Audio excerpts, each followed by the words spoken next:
Wala, may nakalimutan lang ako. Siya nga pala babe, ikaw, saan ka nagpunta? Tanong nito sa kanya. Ako?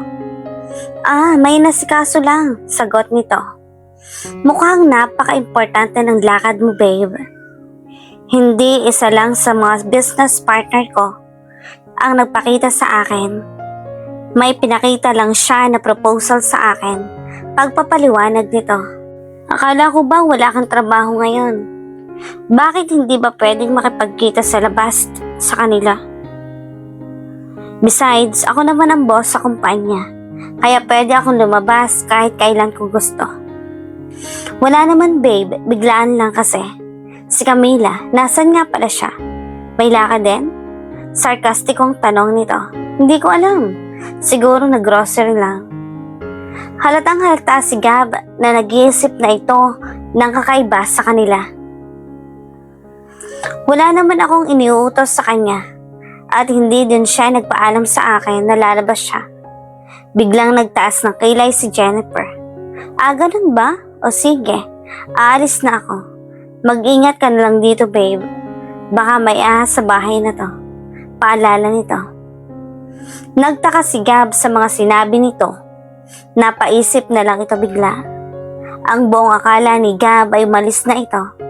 Pero nagpark lang pala ito ng sasakyan sa hindi kalayuan sa kanilang bahay para hintayin ang pagdating ni Camila.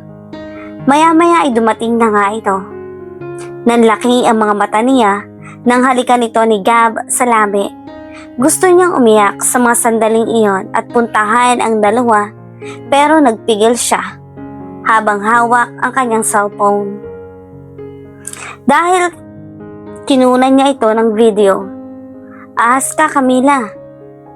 Pero kung akala mo susuko ako Camila, hindi, lalaban ako. Hindi ko hahayaang mapunta si Gab sa iyo ng ganun-ganun kadali. Dali-dali naman na pumasok silang dalawa.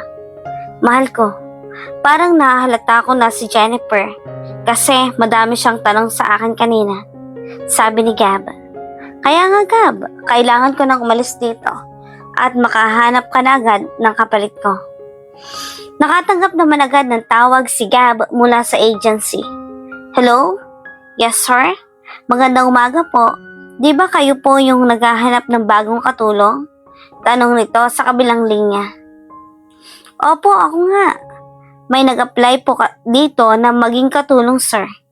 Papupuntahin ko na lang sa inyo bukas. O sige, mabuti naman. Maraming salamat. Kaya nagmadaling nag-empake ng gamit si Camila para makaalis agad bago pa malaman ni Jennifer ang lahat sa kanila. Mahal ko, hindi magtatagal sasabihan ko rin sa kanila ang lahat at magsasama na tayong tatlo. Naiintindihan ko naman Gab, alam kong naging mabait sa'yo si Jennifer at napamahal na rin kaya hindi kita minamadali sa bagay na yan. Kailangan ko lang talagang umalis na. Nakakahiya naman sa kanya kung nandito pa ako. Mahal ko, ako ang bahalang magpaliwanag sa kanya. Ikaw ang mahal ko at may anak tayo. Malaki ang pagkukulang ko sa kanya. Huwag kang mag-alala. Gagawin ko ang lahat, pangako yan. Habang si Jennifer ay galit na galit pa rin kay Camila at halos lahat ng pumasok sa opisina niya ay pinaalis niya agad ito. Anong kailangan nyo? Pwede bang lumabas na kayo? Ma'am, may pinahatid lang po. Sa takot ng isa niyang empleyado ay agad-agad itong napatakbo sa labas nang itapon nito ang inilagay ng mga dokumento. Ano bang nangyayari kay Ma'am Jennifer? Tanong ng isang empleyado. Hindi ko nga alam. Bigla na lang niyang itinapon ang mga binigay kong mahalagang dokumento. Baka nag-away sila ni Sir Gab, sabi ng isang empleyado. Parang gano'n na nga. Tumahimik nga kayo, baka marinig pa kayo dyan. Paalala ng isa pa nilang kasama. Kaya nagsibalikan na sa kanilang upuan ang mga ito. Napakawalang hiya mo, sigaw nito. Dinig naman sa labas ang pagsigaw nito. Kawawa naman si ma'am no? Baka may babae si Sir Gab. Ayan na naman kayo.